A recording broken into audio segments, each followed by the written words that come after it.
Hey y'all, I'm Donna. And I'm Kerri. And we are Paranormal Chicks. Episode 20. That's right, the big 2-0. We have changed decades. That's right. We can almost drink. Who we can, we still want dessert. No drinks, just exactly. Dessert. So we have, not big news, but some shout outs to do. Yes, for Patreon. Y'all, thank y'all so much for being patrons and the merch orders and all of that. Like this is so much fun. Yes, we definitely feel blessed. Yes. And the Patreon is now known as the Creepinati. Yes, and we started a little separate Facebook group for the people who are patrons who get the special lives and that sort of thing. So pretty soon they'll get a little secret live. Mm-hmm. We got some stuff in the works. Whoop, whoop. I don't know what that sound was. Don't miss out. All right. First up, Christy W. Thank you. Kimberly K. And Allie A. And we have Teresa B., Valerie W., Jessica W., and Lindsay W. Look at that. www.com. You the bomb.com. Y'all, truly thank you. We didn't say last names because we had that conversation before and I was like, I don't know that we should. Yeah, sorry. If you want your last name shouted out, shout out at us and we'll do it back. Yeah, sorry. I wasn't sure. Yeah. We err on the side of caution with your names. Everything else, we just step over that line. I was going to say. Until Donna makes a serial killer joke. But truly, y'all, thank you so, so, so much. Yes. I know we say that all the time, but we really are so thankful. Just one, that y'all listen. Two, that y'all are our creepsters. And then three, y'all actually support us with the money that you make. Like, we know that's a big deal. Yes. For anyone, that's a big deal. Yes. So, thank you. And for those of you who cannot afford or don't want to, that is totally okay. And we appreciate you listening. If you can't afford it and you want to still support us, you can do that through reviews on iTunes or Stitcher or wherever you listen to your podcasts. I feel like we sound like broken records, but truly, y'all, thank you so much. Yeah, definitely. Okay, and in other news, I have a question for everybody. Oh, shit. No, you know. So Donna and I were out to dinner the other night, and I've polled a couple of dudes about this, and by that I mean one, to see what they thought. Who? Corey at work. Oh. I asked him what he thought. Anyway, okay. So the other night, Donna and I were eating dinner again at that restaurant that gave us the free cheesecake that time. Mm-hmm. For those who are local, it's called Sully's, because one of my friends was like, "What restaurant were y'all at?" And I was like, "Oh, well, I didn't even think to say the name." Yeah. But anyway, it's Sully's. And so we were eating there, and they have like a little singer that comes in sometimes, and it's always different. Well, this guy was real cute. Right up my alley. My alley. I'm the one who saw him first. Because my back was to the stage. I don't care. Yeah, I don't know why and when Donna and I crossed paths of men that we found attractive, but we've crossed paths and now it's a problem. No.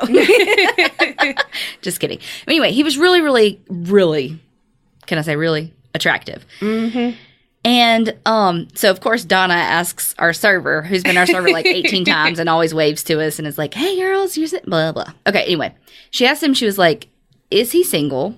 Mm-hmm. And does he like extra large pizzas?" Legit, she said those words to him. He laughed and was like, "I think he's married." And I was like, "That motherfucker isn't wearing a wedding ring." And he's like, because this restaurant is like a bar more so than just a restaurant. And so I was like, he's essentially playing guitar in a bar without his wedding ring on. Yeah. And so this is my stance. I feel like if you're married, unless you were going to work at a job where your finger would get cut off because you had a wedding ring on. Like if you're a machinist or some type of manual labor job that your finger could legit get caught in a machine because of your ring and chop your finger off. Those are the only times that I'm okay with a man not wearing his wedding ring. Yeah. And I understand that, some men there's situations in which maybe they're going through a hard time, blah, blah, blah. But wait, what? Y'all could see Donna. Wish y'all could see her face at me. Like if they're like separated or whatever. Okay. And they're not wearing a ring. That's what I mean. Okay. I thought you meant just like down in the dumps. I'm like, no, he needs that ring on. Oh, no. I mean, like if you're separated, and because everybody may not know that situation. Yeah. Cool. Take your ring off if you're separated. But it just bothered because I have wedding ring radar. She is not lying. That is her sixth sense. If you could have your hand in your pocket and I would know if it had a wedding ring on it or not. You know what I mean? Like it is. I'm like, oh, he's attractive. Does he have a ring on? Mm-hmm. And so it's frustrating when people are married and they don't have a ring on. Yeah. So I want to know what y'all think. Do any of you men listening or women who are married, do y'all have, I don't know, what do y'all think? Yeah. Because so my sister Casey, for example, her husband is a machinist. And so he can't wear his ring to work because it really will chop his finger off. Yeah. But if after work, if they go somewhere on the weekends, he's got his ring on. Yeah. I don't know. Hit us up and tell me what you think. What do you think, Donna?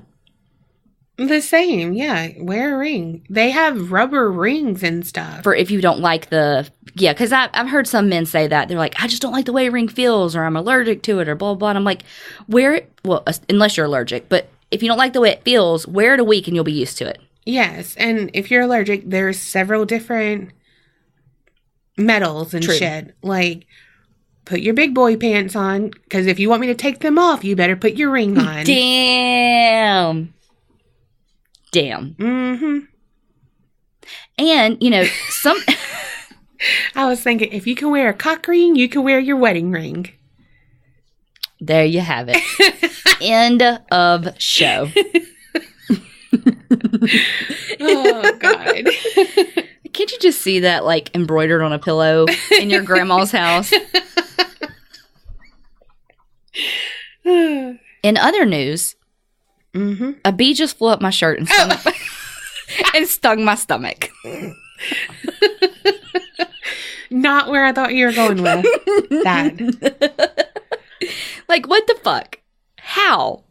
Damn. It hurt, too. Well, it actually didn't hurt when it did. It hurts now, though. Other news, people messaged us on Facebook and stuff, and they also went back and listened, and they heard that door. I saw that. I was like, what the fuck was it? Seriously? I don't know. Unless Will is pulling a big con, and he's in it for the long game. Mm-hmm. That's the only thing I can think of.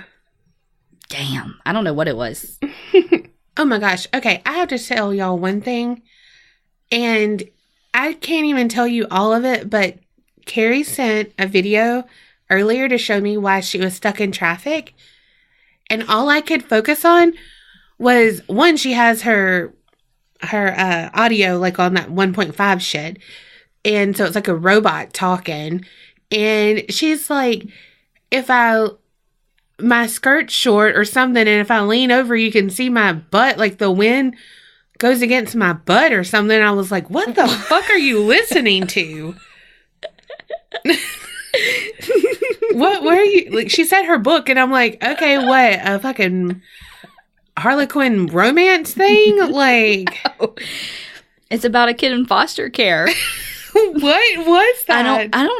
I don't really remember that part. I guess I was not paying attention. I was recording. Do that. Listen to that part. Oh, no. Yes. No. Okay. I know what it was.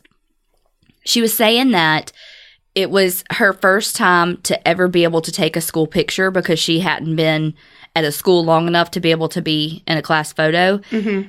And she had to ride her bike to school, and how the dress that she had on was clearly too short. She couldn't get positioned to where she was covered, and so she had to walk beside her bike to school, and it made her dress really dirty on the bottom. And so she was late to school and crying. She's 7 at the time. And so she was late. She was bawling, crying. She had pictures that day. And so that's what it was about. Oh, okay. Womp womp. Yeah. Not as good as you thought. The book was called, or is, it wasn't past tense.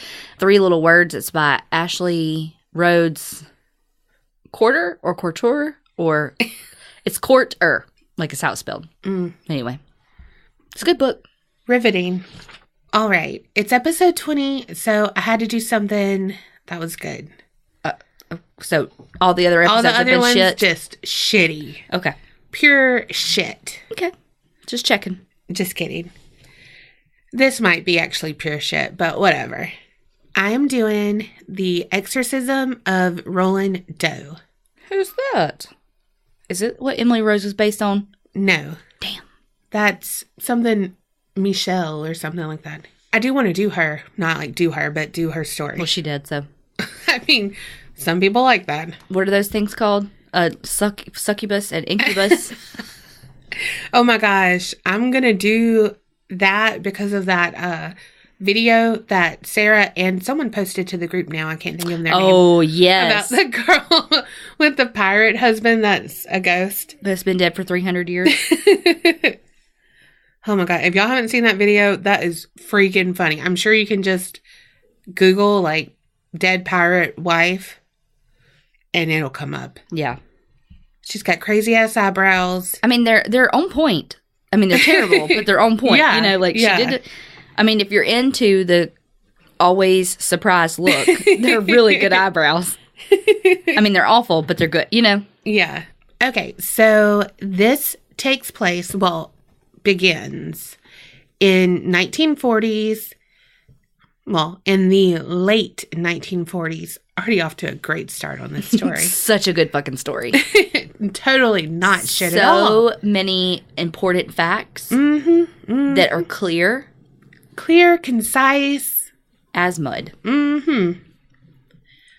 Okay, so it was in a suburban small town neighboring Washington, D.C. Shout out to the Haunted Heart peeps in Washington, D.C. Whoop whoop. Hooty hoo. Okay, well, the small town was Cottage City, Maryland, and the family's name is Hunkler. They were hunky. And I'm chunky. Boom, boom. I always have to rhyme. Damn.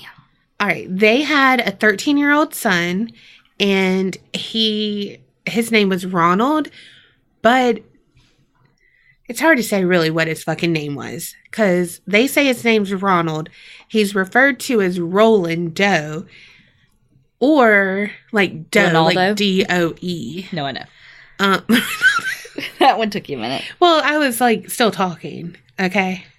Also, okay. Also, they call him Ronnie in some things. I mean, just any R name. There you go. Roach. Why do you have to bring that up? Ooh. Because when you said our name, nasty. it reminded me. Did you call it the R word? Ugh. Okay. So he lived at home with his parents and his grandmother. And so only child, really, only child. No one to play with. Yeah. Not a lot of friends. Really introverted. A lot of the kids at school described him as quiet, withdrawn, unpopular. They said he wasn't very athletic, but he was a good student who loved to learn. I'm like, they talking about me? Damn. I mean, be like, Mom, I don't want to do PE. Will you write a note for me?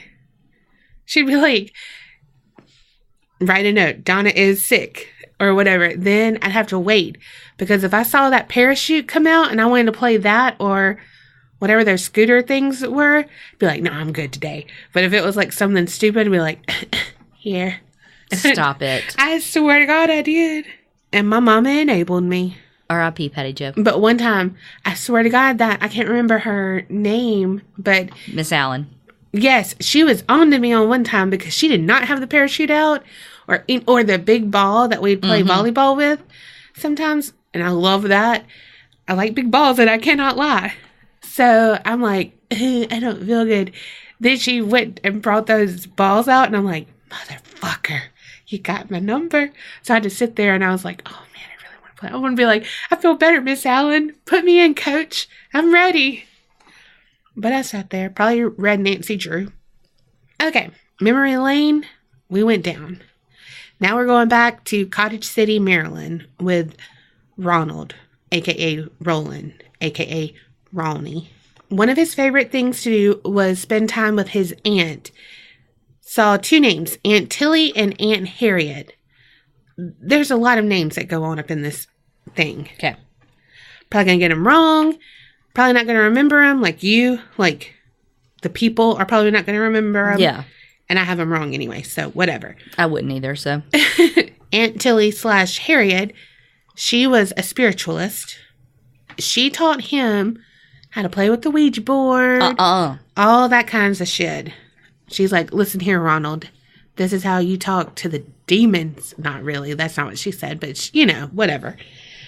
So. She digresses. So, January 1949, she died. Oh. Mm-hmm. So, he was, like, really grief-stricken because she was, like, his only friend. Shit. Oh, God. Yeah.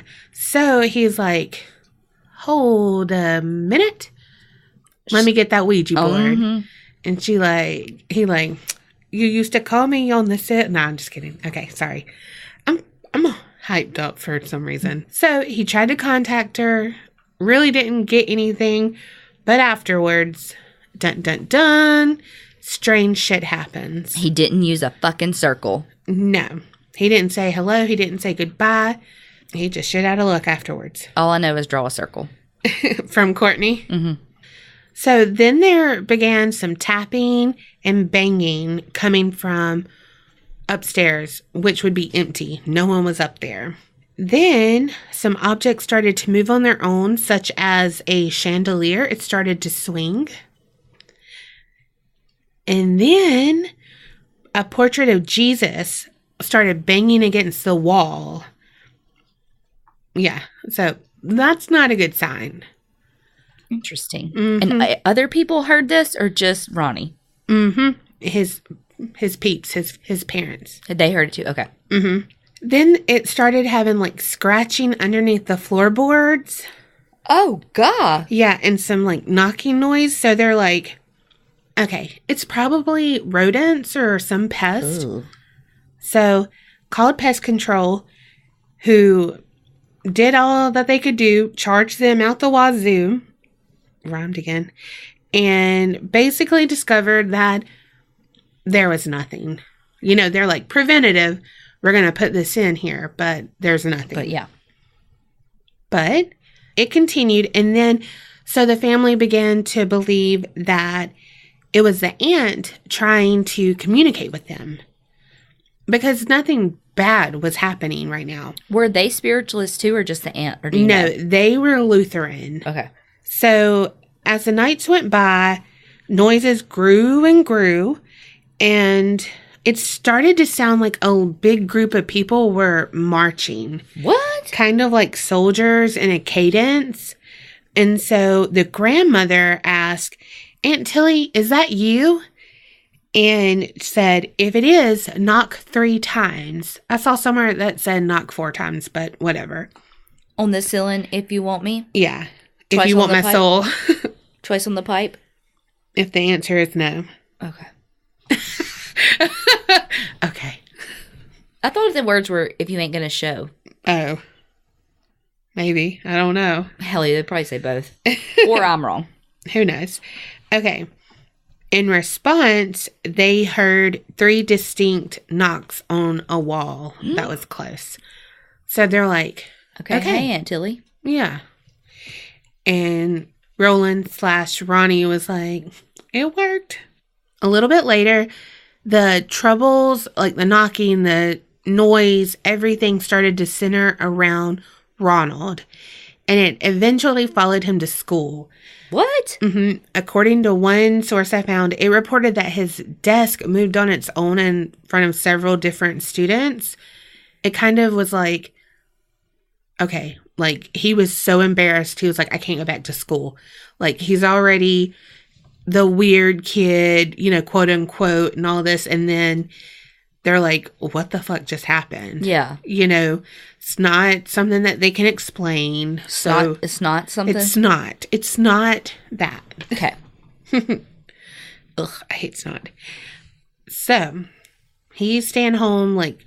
Poor thing, God. Yeah, so shit's getting real of just, like, you know, noise and never being quiet. I can only imagine. You would die. No. You'd be like, oh my God. Okay. So, then one night, his mother walked into his room and found the entire bed with her son sleeping on it, well, sitting on it, and it was shaking and rattling violently. At one point, the sheets unwrapped themselves from the mattress and stood on edge as if, like, it was held up with starch. What? Mm-hmm. Then, when she, like, touched the bedspread, it just, like, dropped back down. Yeah. And then Ronald, a.k.a. Roland, I'm just going to call him Ronald or Roland, whatever I put. It went back and forth. But he began having seizures. Like, when she touched the bedspread, he started convulsing. After that, like, I mean, he recovered. But after that, scratch marks would start appearing on his skin. And then soon they started to notice that words would be, like, etched in his skin. Oh, God. And it looked as if it had been drawn on by claws. Ooh. Mm-hmm. And they realized if they ask something out loud, a question, that the answer would be written, like, in a word on his skin. No. Yeah. Backwards? Like it's coming from the inside? Oh, my God. I don't know. Oh, look at you, scary movie. Oh, I can just see, like, a I know, me claw, too. like, me too. ooh. Writing it? Yeah, me too. And, like, pushing out the skin a little bit. Mm-hmm. Ugh. Okay.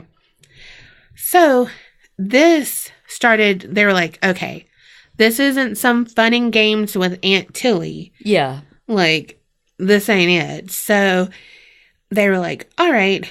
They had this, and then also more furniture began to move. Like, his bed, dressers, night tables, coffee tables. So, it was, like, growing stronger and everything. So, they were like, okay, let's go to the doctors, see what's wrong with him. Everything was fine. He was in perfect health. Then they were like, all right, let's get him evaluated by a psychologist. He was fine. So then they contacted the Catholic Church as a last resort. They're Lutheran, but, I mean, when you think of a haunting or anything like that, you think Catholic Church. So there they were put into contact with a Father Albert Hughes. He died in 1980. I mean, obviously, he was alive for this. They weren't contacting him with the Ouija board. But a close friend and a confidant of Father Hughes, like, wrote about it and stuff. But he said that he first met the afflicted boy, that's how he wrote it, in February of 49. And he said that Father Hughes, when he met the boy, he said he noticed a very dark stare, almost as if there was nothing behind the eyes. And he also noticed that immediately the boy started staring hard at the books that he had placed across the table, one being the Bible. This is a classic symptom of possession, he said, when they're afflicted with religious stuff.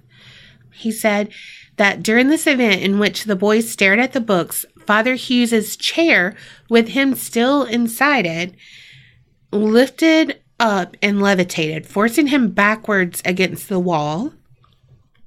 It was this exact instant that Hughes knew he was dealing with something diabolical. Yeah. And so he was like, okay, I got to address this properly. I got to make sure, cross my T's, dot my I's. We can't leave any stone unturned, and I can't... What? I'm just laughing. You had, 3 cross my teeth, dot my I's, no stone unturned.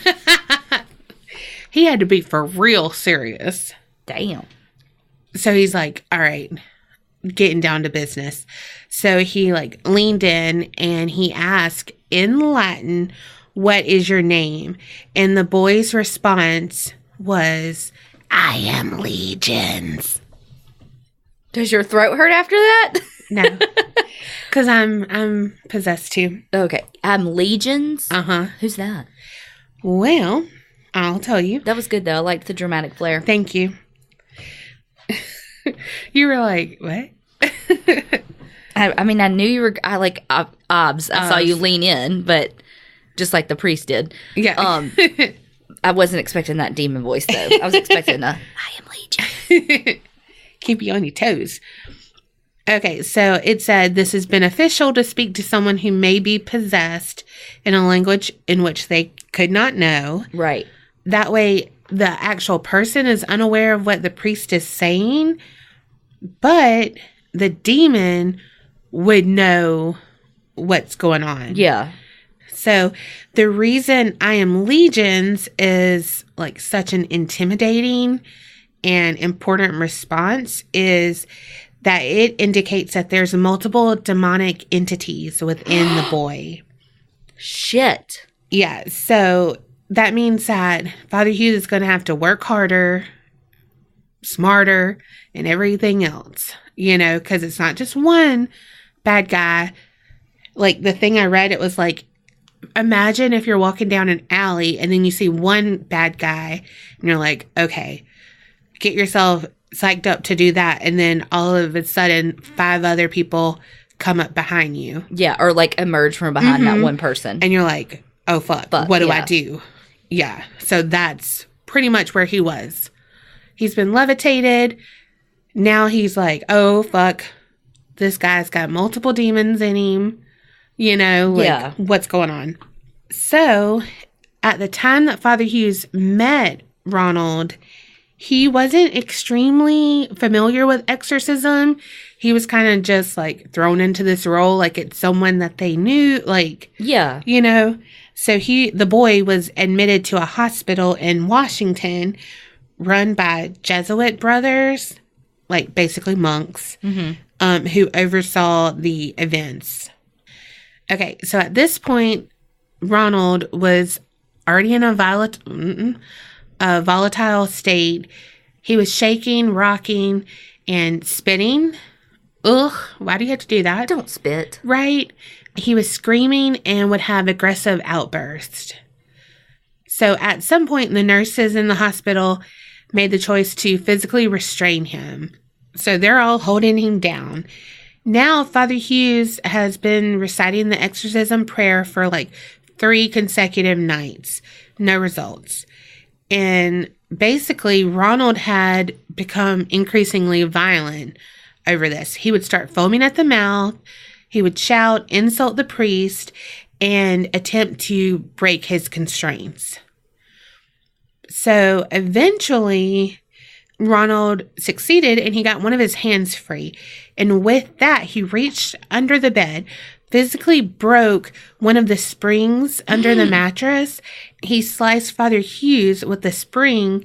So it was a gash that went from inside Hughes's wrist all the way up to the nook of the elbow. Damn. So it said to the untrained eye, it could look like it was an attempted suicide. I mean, he really wanted to get that if that was the case, but whatever. But there were witnesses who could document this attack. Yeah. The cut required stitches, and so the exorcism was put on hold. Hughes was forced to take time away, obviously to heal.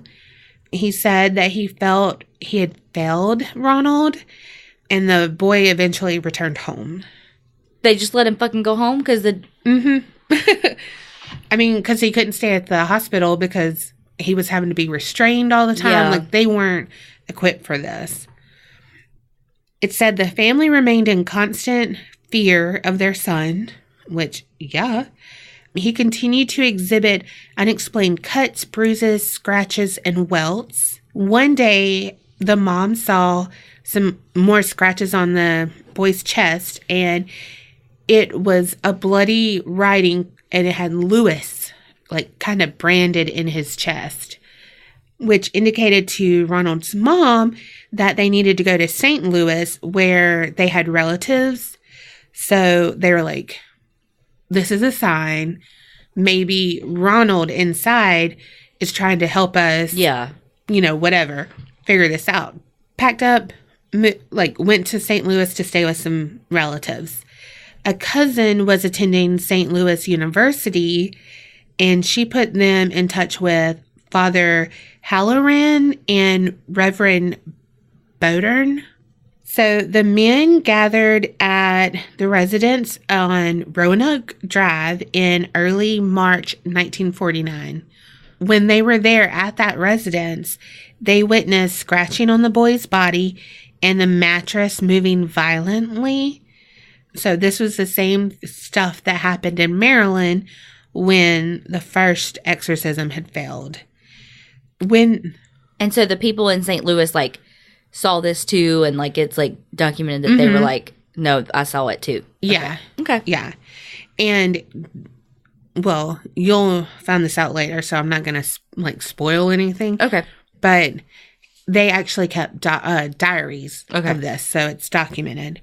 So upon entering Ronald's bedroom, the priest found him laying perfectly still on a bed that was violently shaking. When they approached him, they wanted to evaluate and make sure, what state his body was in. So they lifted his shirt to examine for markings, and burnt onto his chest was a single word, hello. What? Mm-hmm. I mean, they had to be nice. They had to be courteous to their guests. I guess so. Okay, so after they consulted with the university's president, they agreed to perform an exorcism on Ronald. But they needed several assistants to come in and help at different times because they were like, okay, this boy is going to start being really strong. We need people to restrain him. So pretty much almost from the start, Ronald began to forcefully spit at the priest. That's disgusting. Yes. Threatening them with violence, commanding them to leave. He started making vulgar sexual propositions towards any members of the clergy who were present. And so they were like, nope. We're just, as he was doing this, they just kept reciting the prayers and everything. And this lasted every night straight for 3 full weeks. Damn. So during this time that they would have to pin Ronald down due to his violent outburst. One of the priests recorded in the diary that the blows that this boy was physically capable of were beyond his age. Like the strength? Mm-hmm. And he was seriously injuring large grown adult men. Yeah, and he's what, 13? 13, 14 probably at this point. But yeah. Yeah. I mean, think about boys we know that age. They're scrawny, not whatever. Well, at one point they got so desperate because he was just physically hurting everyone. They actually held a pillow over his face. What? Yes, to keep him from swearing and everything. I think they were just at their fucking wits' end. Yeah. I mean, not saying that that's right, but Jesus, if he's so strong and all that, you can't handle his swearing and stuff at you, though. You know what I mean? Yeah, I know. One wrote in their journal, Bishop sprinkled St. Ignatius holy water on the bed in the form of a cross. The movement ceased quite abruptly. During the course of 15 minutes of activity, a sharp pain seemed to have struck Ronald on his stomach. He cried and cried. The mother quickly pulled back the bed covers and lifted his shirt, and it showed a zigzag scratch pattern in bold red lines. Again, claws did it. Yeah, and it's his arms are tied down. How else is he getting these? Yeah. So Bowdern and Halloran, they also reported that there was a pattern to his behavior. During the day, he was calm and normal, just a normal teenage boy. And at night, after settling in for bed, that's when the strange shit would happen. So again, he continued to spit in their eyes. Ugh. Yeah. He would speak in a deep, unnatural voice and have that guttural... Like you just did? Yeah. Yes, I did perfectly. He actually broke Halloran's nose with like a punch. His bed would continue to shake violently and he would have seizures. And the words evil and hell appeared on his body at different times. They said that Ronald would start to enter like a trance-like state, and he would start making the sounds in the guttural animal-like voice. And they noted that he would react violently still if he saw any sacred object presented. So, I mean, it just kept going on and on. Nothing was really getting better. At one point during this weeks-long ordeal, Bowdern reportedly saw an X appear in scratches on Ronald's chest, and he believed that this signified the number 10. Like there's 10 demons in him? Mm-hmm. Are you sure this isn't what Emily Rose is based on? Yep. You're sure? I am sure. So, in another incident, a pitchfork-shaped pattern of red lines moved from the boy's thigh and snaked downwards towards his ankle. And they said that seemed to be like a drawing of the devil. How? Because it was like a pitchfork shape. Oh. Mm-hmm. That's very cartoony. Mm-hmm. You know, like... Yeah, but I mean, that's what you believe. Like, if you saw that, you'd be like, oh, devil. I guess. Like, if you saw me drawing Marley with the tail that had, like, a pitchfork, you'd be like... Which is exactly what Dawson drew us. Yeah. Yes. You'd be like, oh, devil dog. On the evening of March 20th, the exorcism reached an unhealthy new level.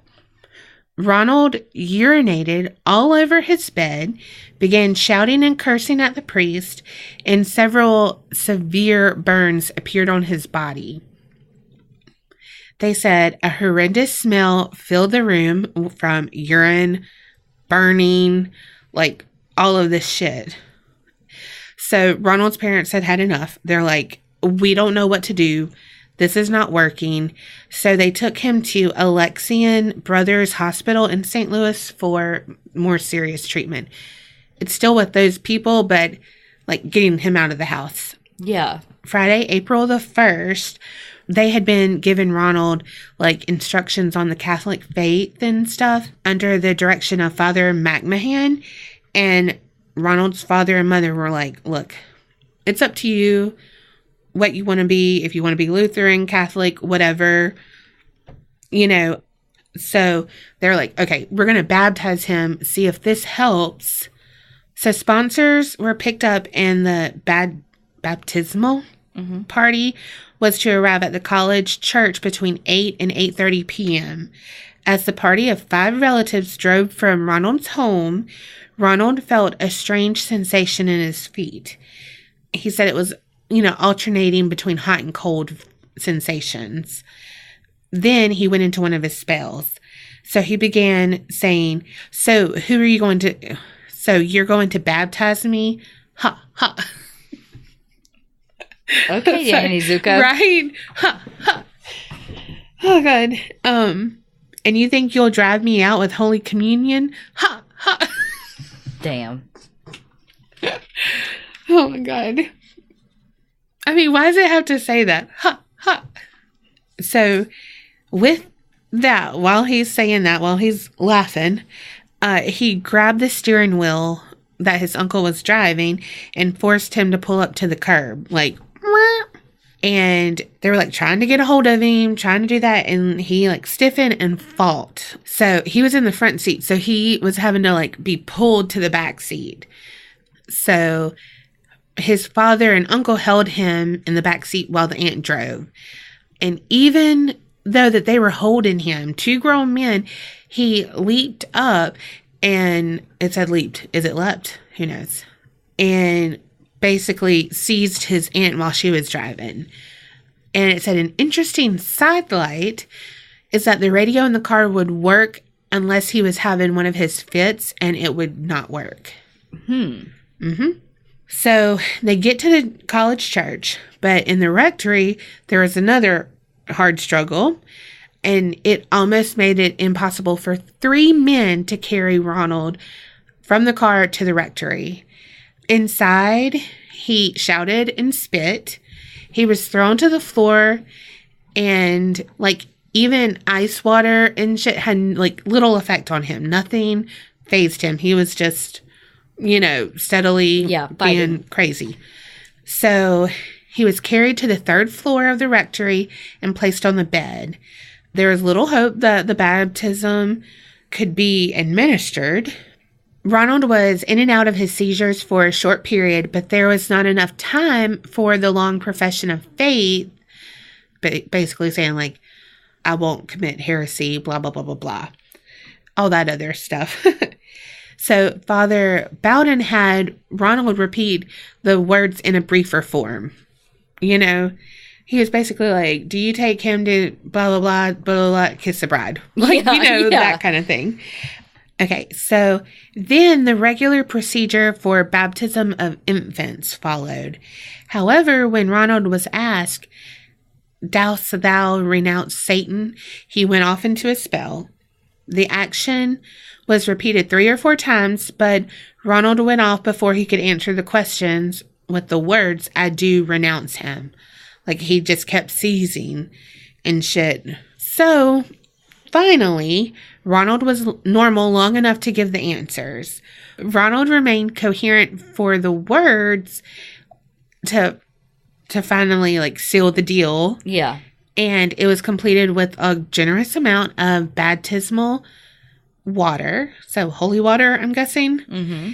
It seemed from the reactions that the Lutheran baptism had not been administered properly, or that it had not taken effect that he had before. Yeah.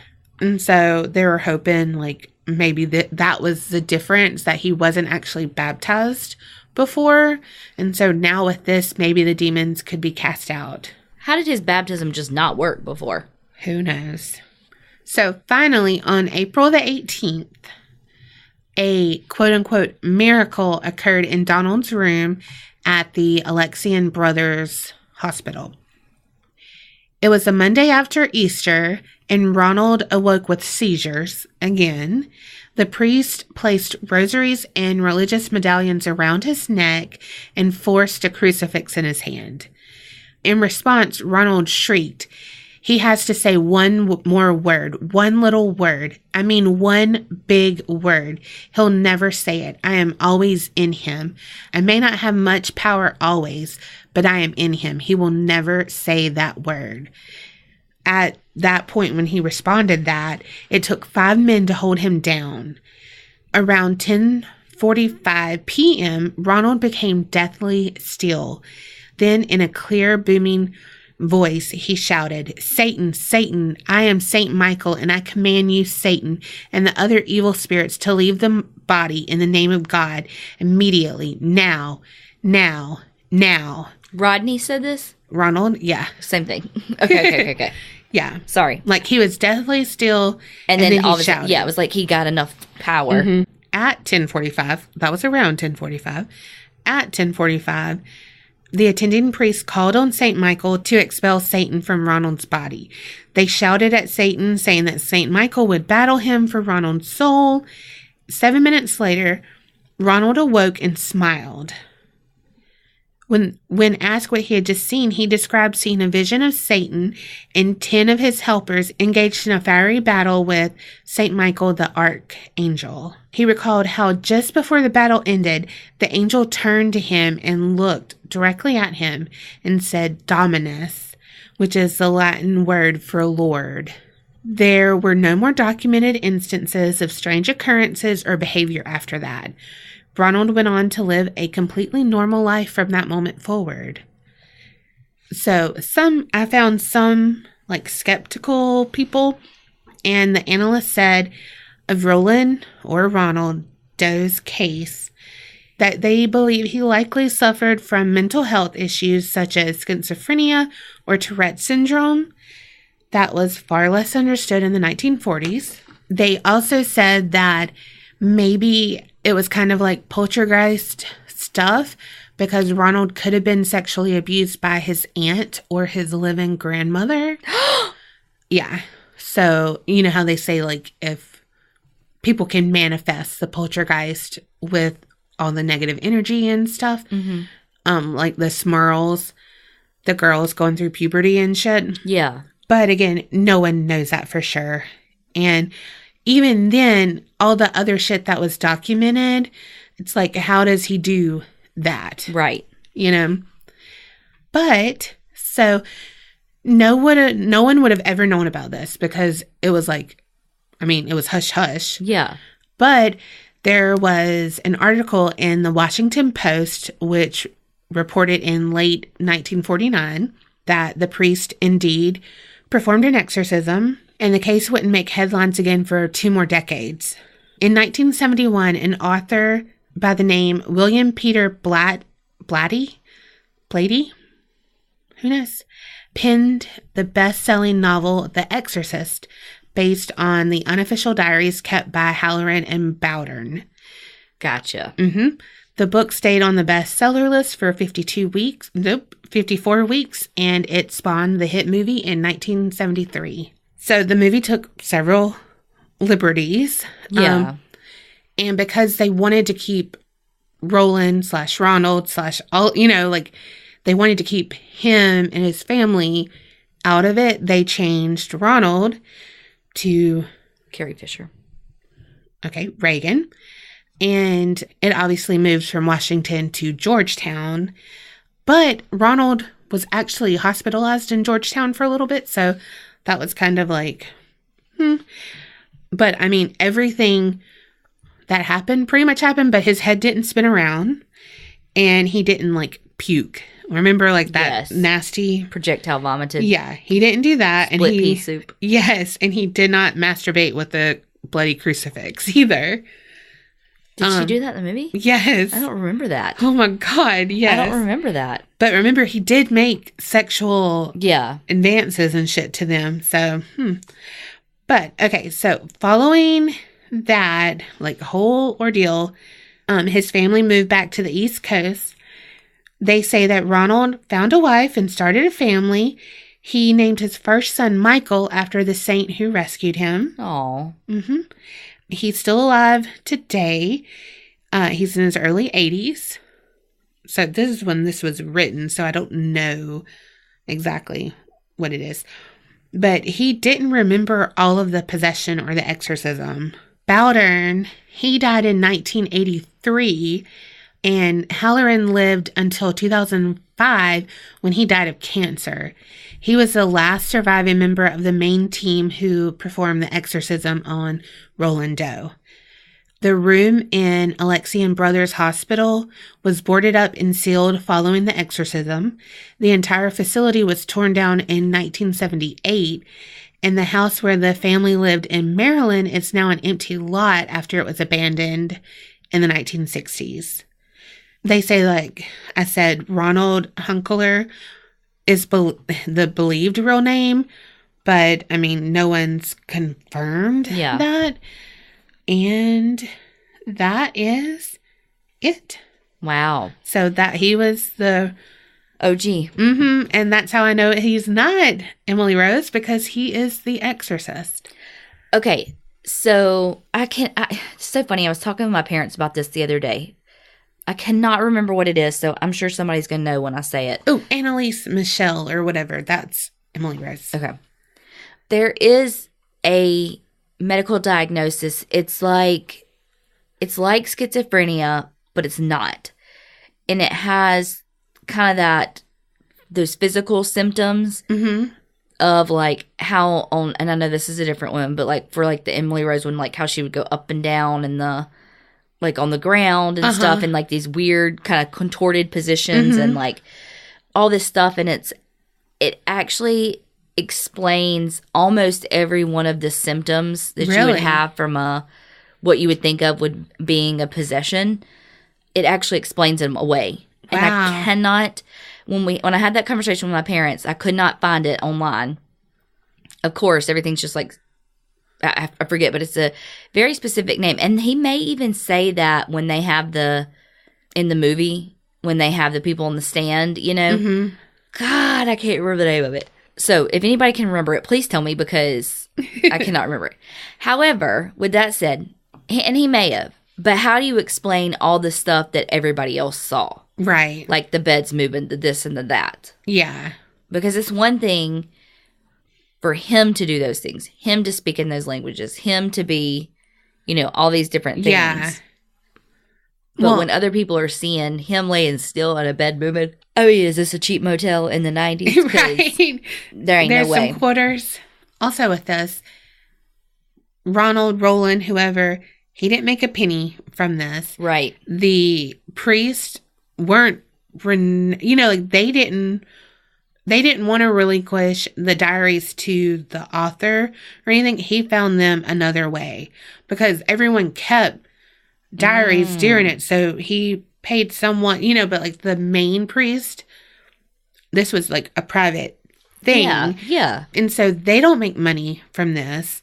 It's not like they're the Warrens who say, okay, we're demonologists and right, we're going to charge you money. And you know what I mean? So like the only people who made money were the author who found it in a newspaper. That's crazy. You know what I mean? Yeah. So it's like, why would they lie about it? What did they have to gain? Yeah. Absolutely. Because he didn't do it for notoriety. Because he's like case file. He's anonymous. Damn, that was a good one. Yay. Good. I almost did the Exorcism of Emily Rose, like the story behind it. And I really do want to because, it takes twists and turns. Well, in this one, I was not expecting him to live. Right. Because they always die from starvation or what have you. Yeah. Wow. But then, again, I feel like most of those things are kind of easily explained away of, especially someone who is Catholic. I know he wasn't, but I'm saying someone who was raised Catholic and maybe had attended, a traditional Latin mass and, all of that. But this guy was Lutheran. How did he know Latin? Right. So crazy. Such a good story. Yay. So it's I feel like this one I believe. You know what I mean? And then he saw the Men in Black. Oh, God. But other exorcism stories, again, like I said, can be explained away through a different diagnosis. Whereas this one, I think the thing that gets me the most about the story is the fact that these physical things were happening with other people seeing it and clearly not him doing it. Yeah. Okay. We're going to travel back. Ooh. To 1870. Okay. So, quick little history lesson. So, I don't know history, and it's in front of me. Okay.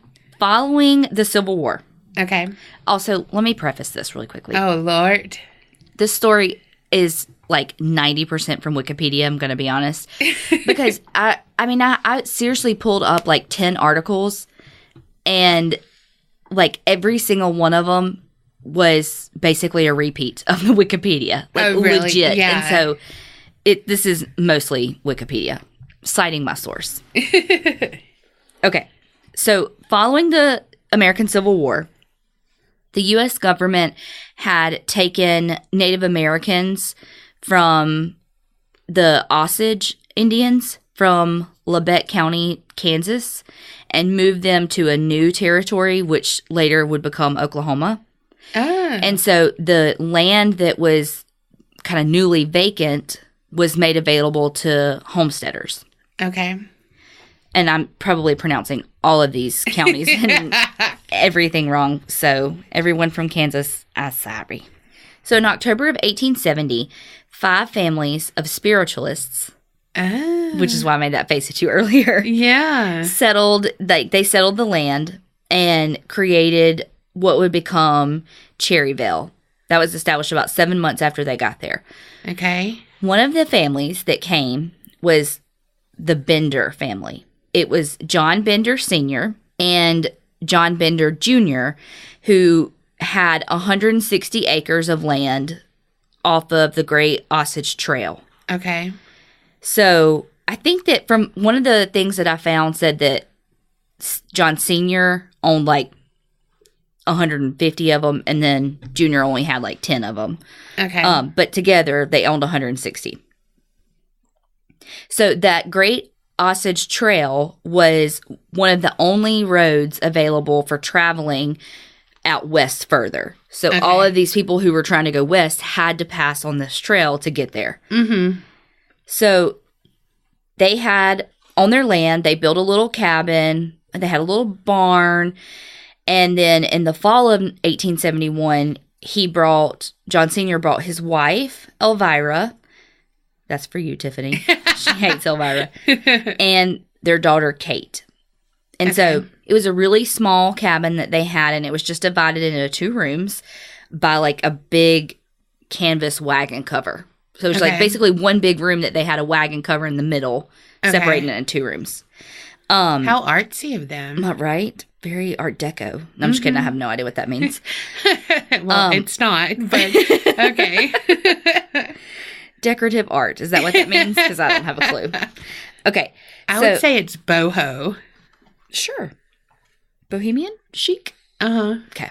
I don't know words. Farmhouse. Joanna Gaines. That's all I know. The smaller room in the back was their living quarters. And then the front room they made into like a kind of a general store. Because again, they were on this trail where all of these people were passing. And so they were like, let's capitalize on this. Yeah, hustle. And let's make this store. They said, let's make it rain. Yeah, so they sold like dry goods. Those 2. Dry goods and all of that the travelers may need. And then they also had like a kitchen, a dining table. A what? A kitchen. Oh, I thought you said kitchen. Hell, I probably did. Ka-ching! That's what my brain was doing for them. Like, ka-ching, ka-ching, ka-ching. Every time their little cash register went. So, the people... Because they had a cash register. They could have. I don't know when the first cash register... What are these words? And I don't even have my retainers in. Y'all, bottom braces off. Tangent a little bit. Got my bottom braces off, and that bottom retainer is something. I cannot say S's at all. Like, I thought it was bad when I first got the top. No, this is a whole new fucking ballgame. I sound like Donkey Lips from Salute Your Shorts. Gosh. It's so bad. Okay. So, where the general store was, they had a kitchen, a dining table, and so the travelers could, when they, stopped in, they could stop for a meal. They could even, like, spend the night. Okay. Elvira and Kate, they had a little vegetable garden, a little apple orchard, all that. So they had some of that stuff, too. Yeah. Okay. They were the first fruit stand. There you go. Do they have bull peanuts? Oh, shit. If they got bull peanuts, they need a bathroom, because... That will... light your ass on fire. Tear my stomach up, but yes. And it tears my mouth up because it's so salty. But but yeah, bull peanuts are my life. Okay, so the Bender family. Let's just a little bit about them. John Bender Sr. He was like 60 years old, and he didn't speak very much English. What did he speak? I don't know. German. Okay. Sorry, I was like, I don't know. Wait, yes, I do.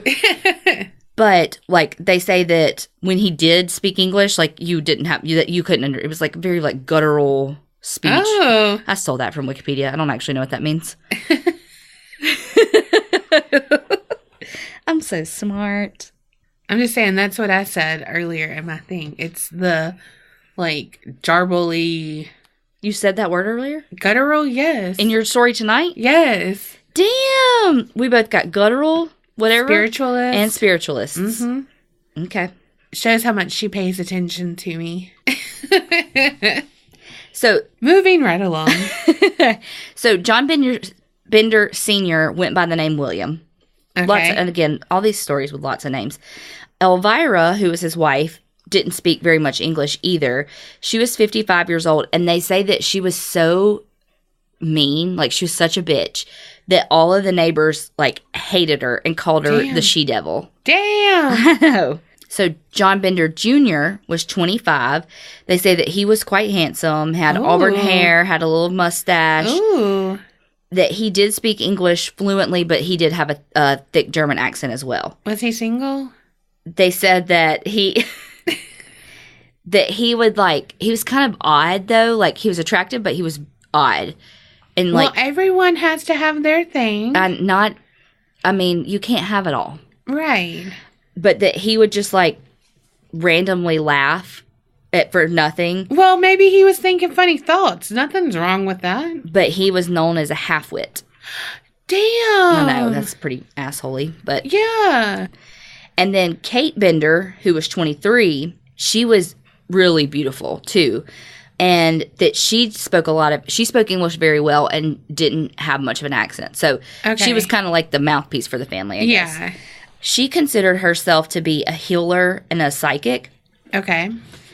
And she, like, was a hustler and had, like, flyers. I guess you could print flyers back then, but they said flyers of her, like, powers and her ability to cure different illnesses.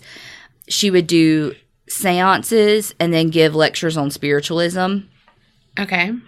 She became quite popular, which was part of the kind of notoriety and an attraction for people to come to the Bender's Inn. Okay.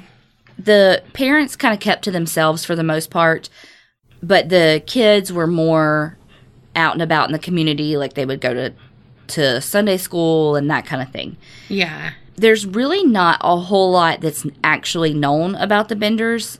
So a lot of it is a lot of speculation. Okay. It's believed that they're German. Hence, like, the German accents and all of that. But it could be a ruse. Could be, who knows. Okay. They say that only the senior and junior were actually born overseas and that they weren't actually family. What? So they say that, yeah. So there's no documentation of any actual proof of any of the relationships to one another. Yeah. So they might not have been husband and wife either? Or brother and sister, or father and son, mother and daughter. They could have been, like, swingers. So, maybe. Because actually, one of the things was that Kate's, like, with her kind of notoriety and all of that, like, she really advocated, like, free love. So maybe. So they say that they could be either from Germany or the Netherlands, but they think that he was born by the name of John Flickinger. What? Mm-hmm. And then they say Elvira had a different name. I mean, I'm not going to bore y'all with all these people. Okay. But that, like, she had been married before and supposedly had 12 kids. Good. And then later married someone else. And then named William Stephen Griffith. And she was suspected of murdering, like, several husbands.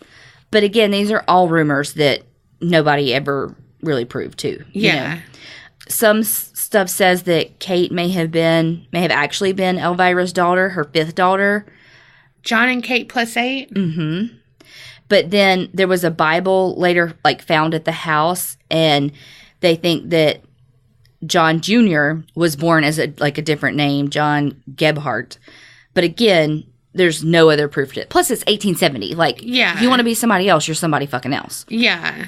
And so some accounts say that they weren't actually brother and sister, but that they were husband and wife too. That it was actually two couples. Okay, so that trail was known to be quite dangerous for people traveling west. There were a lot of thieves that would rob travelers and of, like, their possessions and their horses and everything. Mm-hmm. And so there were a lot of even disappearances, like, of the people who would go on those trails. Oh, fuck. So in the winter of 1872, George Newton Longcore and his infant daughter, Mary Ann, they left Independence, Kansas to go resettle in Iowa. And nobody ever heard from them again. No. And so in the spring of 1873, George's neighbor was like, that's weird. His name was Dr. William Henry York. Dr. York was like, this is weird that they, we never heard from him again. So he was like, I'm going to, like, retrace their steps and see if I can figure something out. Okay. So he went down the trail, was, like, questioning the homesteaders along the way. So once he got to kind of where they would have, the furthest they could have gone, he turned back and started making his way back home. Making my way downtown. But he never made it back either. Oh, fuck. Double whammy. Yeah, so Dr. York is MIA. So he had two brothers, one of which was a colonel who lived in Fort Scott. And where's that? I don't know. Kansas. And then Alexander M. York, who was a member of the Kansas State Senate. Ooh, fancy schmouncer. But both of William, or Dr. York's brothers, knew that he was going out on this trip to search for this husband and daughter, and obviously were like, what the fuck? Where is he? He didn't come home. Yeah. And so Colonel York was like, fuck this. I'm going to find him. Yeah. So Colonel York got a group of like 50 men to take with him, and they set off on the trail, and same thing, stopped at every homestead on the way to kind of see if anybody knew anything. Yeah. On March 28th, 1873, Colonel York got to the Bender's Inn, and he told them, to kind of what had been going on. He said, my brother came through, he was missing, blah, blah, blah. Have you seen him? And the Benders were like, yeah, actually, he stayed with us, but maybe he met with some Indians down the road or something, because he was fine when he left us. Oh shit. And so they're lying. So Colonel York was like, yeah, that could probably have happened. So always blaming someone else, always blaming people of color. But go ahead. So after Colonel York left them, he had gotten some information that a woman had fled from the inn after being threatened with knives by Elvira. Oh, shit. And so Colonel York was like, skirt. So he went back with some of his men, armed to the tooth? Gills? Anyway, same thing. To kind of figure out what had been going on. Mm-hmm. Because they say that, Elvira supposedly couldn't speak any English. And so all the younger Benders were like, no, that didn't happen, yada, yada, yada. So just because she couldn't speak English doesn't mean that she couldn't No. So she couldn't, hold that thought. Oh, okay. So Colonel York kept being like, y'all held this lady to a knife, yada, yada, yada. And all of a sudden, enraged, Elvira said that the woman was a witch who had cursed her coffee and ordered the men to leave her house. Skirt? So she went from I don't speak English to this bitch was a witch and cursed my coffee, so you motherfuckers leave. Yeah. Basically is what had happened. Yeah. And so they were like, she speaks English better than she's been putting on. Yeah. So right before Colonel York left, Kate was like, you should come next Friday night and I'll use my psychic abilities to help find your brother. Okay. So yeah, you're going to find him in the afterlife. Well, that's what she was saying. She was like, yeah, but something's clearly, yeah, but I hear what you're saying. You're going to meet him in person, but not in person. Yeah. So the men that he had brought with him were absolutely convinced that the Benders and one of their families, the Roaches, kid you not. Kid you not. Is this why you picked this? No. You nasty. But they were convinced that they were guilty of killing Dr. York. Uh-huh. And so they were like, hang them all. Damn. And Colonel York was like, no. We got to have some evidence first. Mm-hmm. Very reasonable man. Yeah. So kind of while all this was happening, the communities around them were like, that Osage or Osage or whatever I just called that community. Yeah. It's Osage. Osage. Osage is what you've been saying. Because I think it rhymes with sausage. But they're like, look, something's up with them. Everybody always goes missing in that area. Like, we get that the trail's dangerous, but shit, everybody comes up missing right over there. Yeah. And so they were like, we're going to have a meeting. Hear ye, hear ye. Yes. So the meeting, there were like 75 locals there, and Colonel York was one of them, including both Bender, Sr. and Jr. Okay. So after they were all like, okay, these are all the disappearances that have been happening, everybody was like, okay, every homestead now is going to be searched. Like, everybody's. Oh, fuck. So again, the Bender family was there, so they heard all this and was like, yeah, come search our stuff. Well, it took a few days to get everybody kind of rolling, because there was, bad weather and all this stuff. And so it took a little bit for them to be able to actually start searching the properties. And once they had the meeting, nobody watched to see what anybody did after that. Like, oh, Lord. Did they, burn shit or what? Nobody watched that.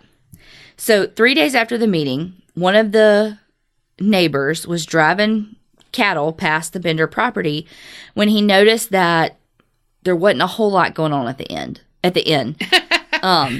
Or at the end of the drive. No, I don't know. He was like, dang, those animals don't have any food. It looks like there's not really much going on. And so he was a concerned citizen. Yeah, so he went back to the township trustee and was like, look, I think something's going on. Well, this is when all the weather stuff happened. So it took a couple more days before they could go to the Bender Inn and kind of investigate. So they called for a search party of volunteers, and several hundred people came out to start a search party, and of course, including Colonel York. He was all up in this. Yeah. Which, I mean, if it was my brother. Mm-hmm. So when they got to the inn, they found that the cabin had basically completely been emptied of food, clothing, and any personal items. They noticed there was a really bad smell. Oh, fuck. And so they were like, okay, where the fuck is this smell coming from? So they were like trying to figure out where it's coming from in the house. And then they figured out it's coming from a trap door underneath a bed that was nailed shut. Mm-hmm. So they got it open, and there was an empty room beneath it. It was about 6 feet deep and about 7 feet square, and then by 3 feet something at the bottom. I don't know. Numbers. Basically, it was deep.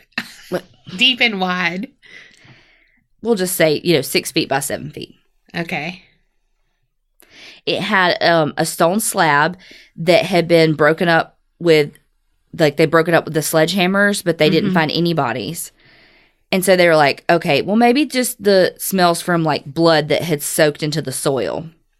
Ew. So they were like, we got to figure out what's down there. So the men literally, all together now, picked the cabin up and moved it. What? Yeah.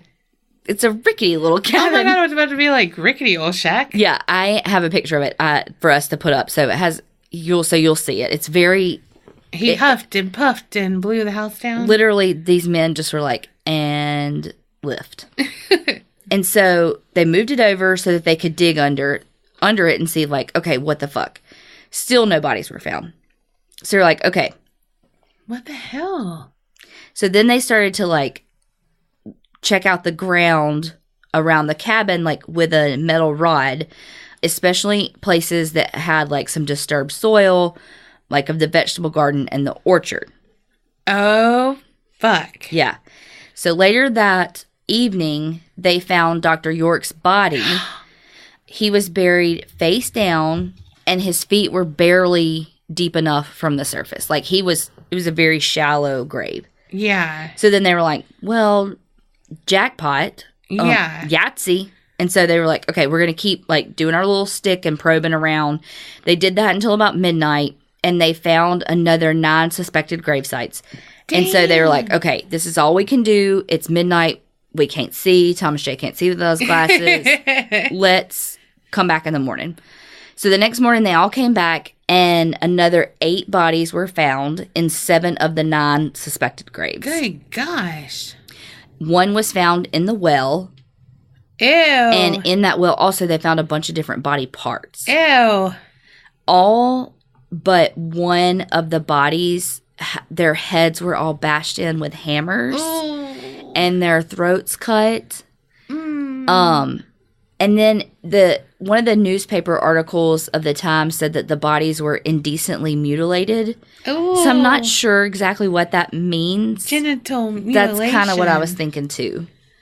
They also found the body of a young girl, and there were no there were none of the same injuries to her, as far as she didn't have a hammer beaten to her, to the head. She didn't have her throat cut. So they think that she was either strangled or buried alive. Oh, gosh. Please let her be strangled. Mm-hmm. Oh. So the Kansas newspapers at the time reported that the people who were there doing the searching were so pissed at this that nobody knew and all this. They were like, somebody had to have known. Somebody had to have been part of this. They could not have gotten away with this on their own. And so they got one of the Bender's friends named Brockman, and he was just there kind of as one of the onlookers. They hung him up from a beam in the inn until he was unconscious. No. And then revived him to interrogate him. Oh my gosh. To see what he knew. And then hanged him again. And then revived him to interrogate him. After the third time they hanged him, they decided to just, okay, he didn't know anything. So they just let him go. And that, like, the newspaper, the quote was that he staggered home as one who was drunken or deranged. Whoa. Yeah, because he had a fucking anoxic brain injury because you cut off his oxygen supply. Wow. Oh, God. Okay. Yeah, I think after, like, 5 minutes, there's brain damage or something, right? Yeah, I think so.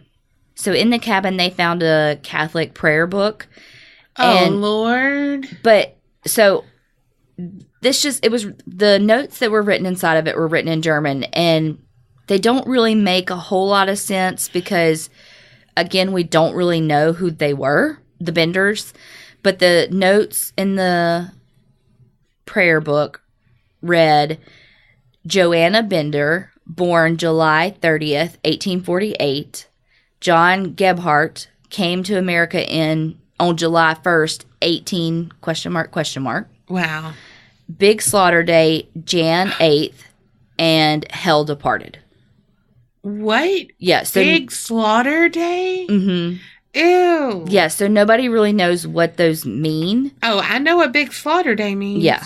So after the news spread about the cabin and the murders and all of that, 3,000 people... from all over the country came to visit the Bender's cabin to see like what was up. The cabin, there were so many people that the cabin was destroyed because all these people were taking souvenirs. Like everything down to like the bricks in the cellar. Damn, who are they? Zach Bacon? I know. And like the stones that were in the well and all that. So like they completely destroyed this, not that it was like this grand cabin, but like it's completely destroyed because of people wanting souvenirs. Yeah. Which it's like, they were kind of the OG murderinos though, if you think about it. Yeah. Like, especially, back then they didn't have podcasts like this and stuff they could listen to. You know what I mean? I'm all for going, but don't be taking shit. Yeah, no.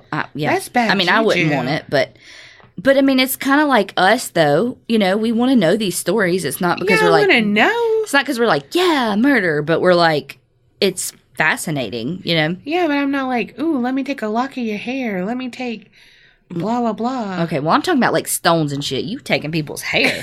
Well, I ain't got a lot of hair, so... Okay, so there were 2 awards, like, offered for the Bender's arrest. A senator and the governor... together offered $3,000. Ooh. Which would, in today's money, be about $60,000. Dang. Okay, so how do we think that the Benders killed people? This is what we think. Again, this is all conjecture because we have no fucking way of knowing. Okay. But, so when travelers would come to the inn, again, this is speculation. I'm going to say it like it's real, but it's speculation. Take it with a grain of salt. So when people would come to the inn, they could, like I said, buy dry goods and stuff. They could also sleep there or stay for dinner. When they would stay for dinner, they would be given a guest of honor seat at the table. Oh shit! Which just happened to be positioned over the trapdoor. Oh my God! This is like that other thing. Mm-hmm. Yeah. So that trapdoor led into the cellar. So what they think is, you remember how I told you they had that wagon canopy kind of blocking it. So that seat of honor put the victims back to that canopy. Oh. So again, the victims are sitting at the table over the trapdoor with their back to the curtain. They would get Kate to distract the guests, and then one of the Bender men would be behind the curtain and hit him over the head with the hammer. Why a hammer? I hate that. Me too. I hate that. Then one of the women would would slit their throat just to make sure that they were dead. Oh, yeah, just for good measure. I mean, they're prepared. So then they would drop the body through the trap door. And then once the body was down in the cellar, they would strip it and bury it somewhere later on the property. Maybe mutilate it. Of course, some of the victims were wealthy. And that was, a big part of this was to take money. Okay. But sometimes, obviously, the travelers were poor, too. Yeah. And so for those, they say that they just killed for the thrill. Like wow. that total through all their kind of killing spree there, they only got about $4,600 from travelers. And I think that's in that time money. So if you think about that $3,000 being $60,000, we're talking maybe $80,000 in today's money. Wow. So, which is a shit ton of money to me. Oh, for sure. But when you're talking not to murdering kill for 10 people, yeah, it's not a lot of money. So there were some people who had stayed at the Bender's Inn that through their stories is how that kind of synopsis of what we think happened. So some people did survive. Yeah. So yeah, it's from their stories that they were able to kind of piece together what I just told you, what we think happened. Okay. So one of the people who got the hell out, William Pickering, he said that he stopped there, and when he went to dinner, he was like, I don't want to sit by the wagon cloth. It's got nasty stains on it. I don't want to sit there. Yeah. And that Kate Bender threatened him with a knife, and then he was able to run. So he was like, I didn't want to sit there. And so they got so pissed, they threatened me with a knife. Yeah. Then there was a Catholic priest who he said that he saw one of the Bender men standing behind the curtain, like concealing a large hammer. He said that at that point he got really uncomfortable, and so he was like, deuces. Yeah. 2 men said that they traveled to the inn and that they had experienced Kate's psychic powers, and so they decided to stay for dinner. But again, they refused to sit at the table next to the cloth because they said that they preferred to eat their meals just kind of standing at the shop counter. And that when they did that, Kate just became very abusive towards them. And then a little while after that, the 2 Bender men came from behind the cloth. And so they were like, oh, this is sketch. Yeah. I'm out too. Peace. There were more than a dozen bullet holes throughout the cabin. And so they think that that was some victims fighting back after they had been hit with the hammer. Damn. So after all this, the detectives are like, okay, well, clearly the Benders are the people who've been killing these people. Mm-hmm. We found 9 bodies. And so they started following the wagon tracks of the Benders, and they found the wagon, and it was abandoned. The poor horses were starving. No. One of the horses was injured. That was just about 12 miles from the inn. So they were like, okay, well, they can't be too far, right? Well, they had bought some railroad tickets. So it said at Chanute, I don't know if that's how you pronounce it, John Jr. and Kate got off the train to go south to Red River County. And from there, they went to an outlaw county that kind of bordered Texas and New Mexico. And so from there, they were like, okay, we're not chasing them, because the word on the street was that this outlaw county, anytime any law enforcement tried to go in that region to find people, they never came back. And so they were like, okay, we're not even going to try to go find them down there. I'd be like, oh, well, you made it. Congratulations. Yeah. Have a good life. Yeah, you're probably going to get murdered there. So again, there's a lot of speculation as to what happened to the Benders after they fled. One detective said that he found John Jr. close to the border, but that he had died of a stroke.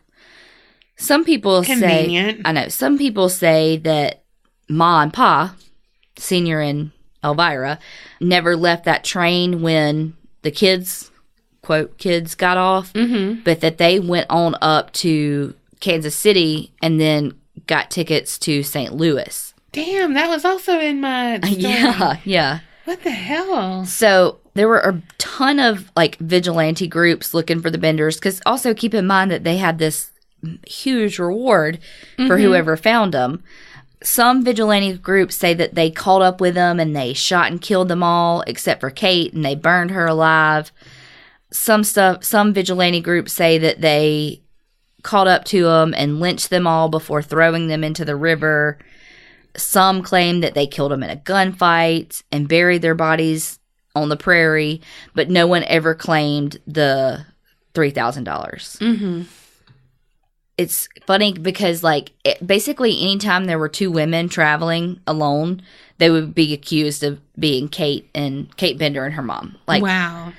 So in 1884, an elderly man matching Bender Sr.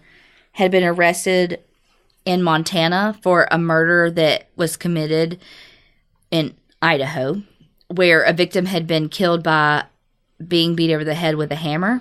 And so they sent a message to the town Cherryville, which is where they lived, and were like, hey, you know what? We think that this guy might be old Paul. Yeah. But the suspect that they had arrested, get this, severed his foot to escape his leg irons. Damn, and savage. Bled to death. Fuck. So by the time the deputies got there, they couldn't identify the body because it was too decomposed. Because, that travel back in 1870.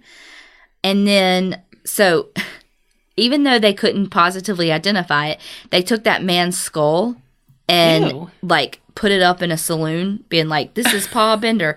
And that stayed there until Prohibition in 1920 forced that bar to close. Whoa. And then they don't know where. So someone has that skull right somewhere. now. So, okay, so you remember me saying the next door neighbor that they had, like, hung to try to get information? They ended up arresting Addison Roach and his son-in-law, William Buxton, as accessories. So, in total, there were, like, 12 different people who, quote, of bad repute in general, would be arrested for being involved. Whoa. But basically, they said, including Brockman, their friend, if you remember me talking about him. And so they were all like, finally they were like, look, we have no evidence. We can't just convict these people because they were friends with them and quite possibly, news. We have to have evidence. So we can't arrest these people. Yeah. However, their friend Brockman, he was arrested later, like 23 years later, for rape and murder of his 18-year-old daughter. Oh, twisted fuck. Yeah, so he was not the neighborly, didn't mean he had anything to do with the Bender, but but yeah, he was savage in his own right. Oh, God. I don't understand that. So on October 31st of 1889, it was reported that two women had been arrested in Niles, Michigan, several weeks earlier for robbery or larceny. After they were released because they were found not guilty, they were immediately rearrested for the Bender murders. So the Pittsburgh Dispatch said that a daughter of one of the Bender's victims reported that those two women were actually Elvira and Kate. Yeah. And so two witnesses from the town where the murders took place had a photograph of the women and said that, hey, that is them. Oh, shit. And so the kind of head detective, Sheriff Leroy Dick, who... He was a dick. He's the one who was, like, head of the search of the property and all that. He went to Michigan to see if those two women were them. Well, Why do they call men dicks? Because they have them? I don't know. No, like detectives, like Moby Dick. No. Dick Tracy. I don't know. Oh, God. Oh, that laugh. I don't know, Donna. Google it. Okay, sorry. You said because they have them? I love this. This woman is my spirit animal. One of the women that was like rearrested after the larceny, she said, when they came to arrest her, she was like, "I will not be taken alive," and then was like, "Okay, I'll go." Do I get free food and naps? Naps, sign me up. So one of the women was like, okay, I'm not Elvira, but she's Kate. Damn. And the other one was like, I'm not Kate, she's Elvira. Oh, Lord. And so it was just this whole big thing. They had this kind of 13-member panel to figure out if they were actually them. So like a jury? Yeah, but it was more like a, is that them? Not did they do it kind of jury. So 7 people of the panel were like, yeah, that's them. But there weren't enough people to actually, they didn't know for sure. And so it just kind of fizzled out. Like nothing came of it. Like, like it truly probably wasn't them. Like they were trying to save themselves by like blaming the other one. Yeah. But I really don't think that was them. And there's more details about like those women and that whole escapade, but it's too many names and not that important. Okay. But basically, those women were criminals who did have a history of all these things, but it's seriously doubted that they were the Benders. Okay. So to this day, we know nothing. What? We do not know what happened to the Benders. We do not know where they went. They could all still be alive. They're not, because obviously that was 1870. But yeah, we have no idea. Yeah. For you to hate endings like this, I know. This was a huge one. Yeah. Okay. So what I do want to say is there is a connection to Little House on the Prairie. What? So, okay.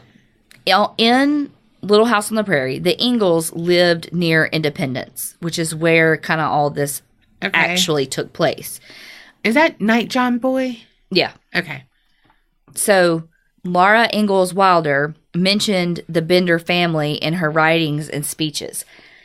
In the, it's called the Little House, a Little House Sampler, she mentioned stopping at the inn as well as recounting the rumors of the murders. Dang. Yeah. And that it's alleged, she alleged that her father joined the vigilante hunt for the killers. Wow. Yep. So, okay. So, including all of the body parts that were never matched to bodies, they think that there were 20 plus victims. Holy fuck. Yeah. The victims that they were able to identify were, I guess, given back to the families, but the ones that they never knew, they reburied them. Gosh.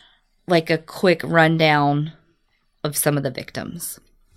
Okay. Mr. Jones, his body was found in Drum Creek. Then there were 2 unidentified men found on the prairie with their skulls crushed and their throats slit. Ben Brown, he was buried in the apple orchard. They got $2,600 off of him, which would be like $53,000 now. How do they know how much money they got off of each other? I guess from the family's reports of what they had, I would assume. Yeah. W.F. McCrotty, they got $38 off of him, and a wagon and a team of horses. Damn. But that $38 would be like $776 now. Fuck. Yeah. Henry McKenzie, $36 off of him. Same thing, team of horses missing. Another man, Johnny Boyle, $850. That would be like $17,000 today. Fuck. And a saddle. They got a saddle from him. Hey, big spender. They say that William York had about $1,900 on him, which would be about almost $39,000 now. Shit. And then there were, again, a bunch of different, unidentified men. That's not everybody, but because I thought it was interesting to see, how much money they actually got, which, again, is a lot of money. Mm-hmm. It's not, but it is. Not for murder, but not for 20 plus potential bodies. Yeah. Not you. I mean, millions. I mean, not saying kill anybody, but I'm saying like it's like when you hear about murders that somebody was robbed and murdered and they got like $1 off of it. Yes, you know what I mean? Like the banks and the gas station attendants. Yeah, and it's like no one ever deserves to be murdered, or does any monetary value justify a murder. Right. But when it's small, you're like, really? Yes. They had to die over that? Right. Especially like when that's not the first thing. Like, okay, I'm going to rob you, only have $46, and then they're like, bam, I'm going to kill you. Like, that's not even grand larceny. Mm-hmm. Like, you're going to be okay with that. Yeah. You could probably plead that down and be fine. Yeah. Well, you know? Well, you know what I mean. No, because if you had a weapon. True. But I mean, you know, like, but then, hey, let's go kill them. Yeah. But yeah, so that is they call them the Bloody Benders. Damn. Do you remember me asking you that a couple of episodes ago? You were doing something and it was like a cabin or a family, and I was like, are you doing the Bloody Benders? And you were like, no. That's what this is who these people are. Oh, was it the Basilica? Maybe. Velisca, not Basilica. Maybe. Damn, every time I want to say that. Velisca Axe Murder House or whatever. Yeah, I think so, actually. Oh, yeah, I've never heard of them. I think My Favorite Murder did an episode on this, I think, but I couldn't tell you when or what or what they said. I don't freaking remember anything. Damn. But yeah, that's it. They got away with murder. Yep. Lots of murder. I just want to know what happened to them. I want to know who they are. Like, were they swingers? What, you know, were they a family? I think it's safe to say they were not a family. Or did they live as a family, I should say. They lived as a family. But I mean, for real. Oh, yeah. To the outside, sure, they lived as a family. But on the inside? Yeah. You want to know what they did behind closed doors? Yeah, behind that wagon canvas. Yeah.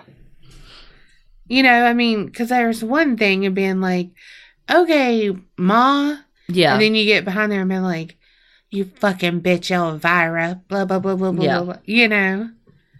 Like, I want to know that. You know, and my thing, too, is, how do these people find each other, too? Right? If they're not family, and how do you even broach that conversation to be like, I kind of want to kill somebody, you know? Yeah. Well, they're probably grifters, and then the senior is like, look, this is how we can get them. And then it builds off of there, and it's like, we're just going to get their money. Yeah.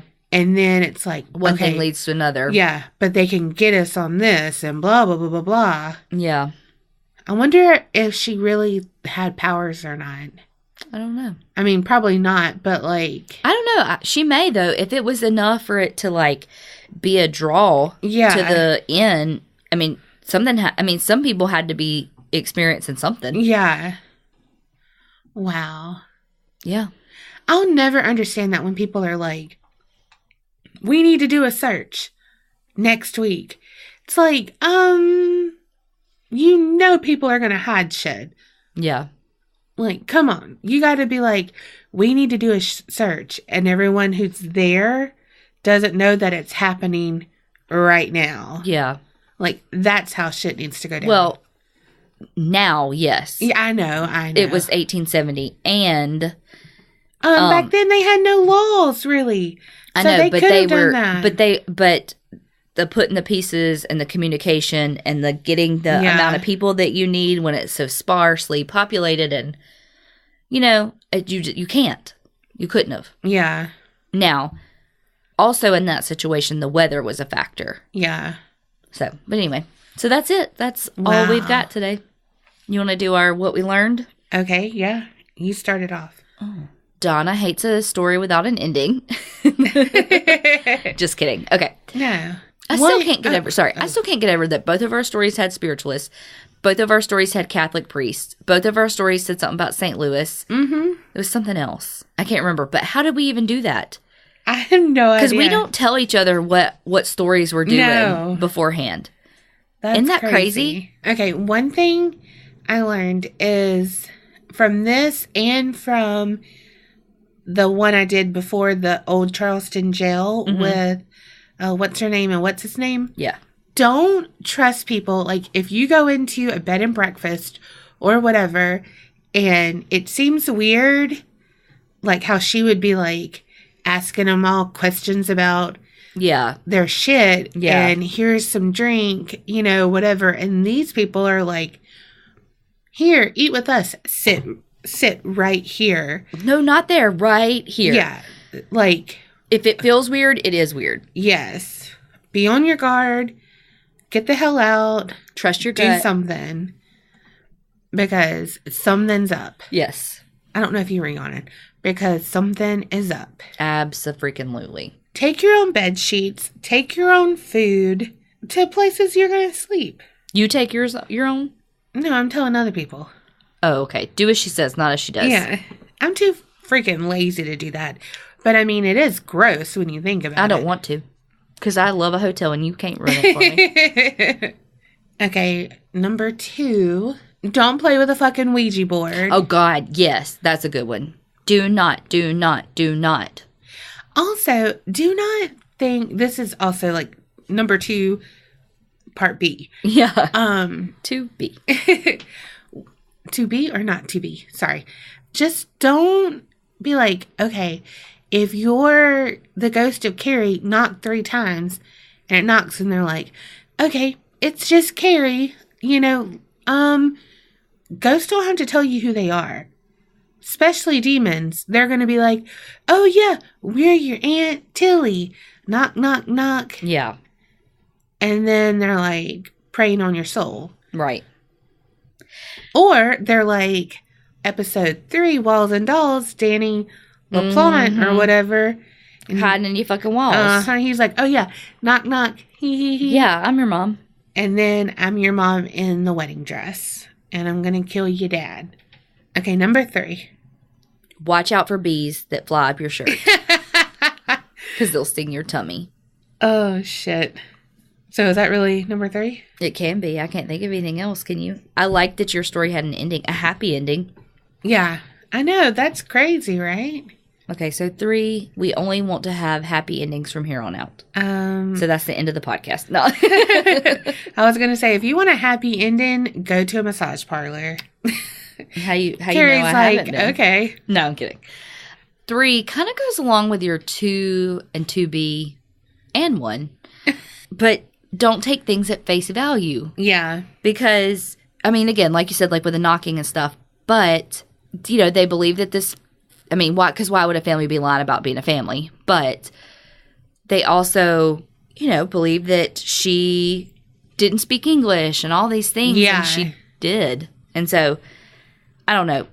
When someone is, I don't know, trust your gut. I was going to say, just trust your gut. Because we all feel it when we're real hungry. Or is that just me? I'm always hungry. Same. So, yes. To sum up, trust your gut. And remember, creep it real and don't get scared.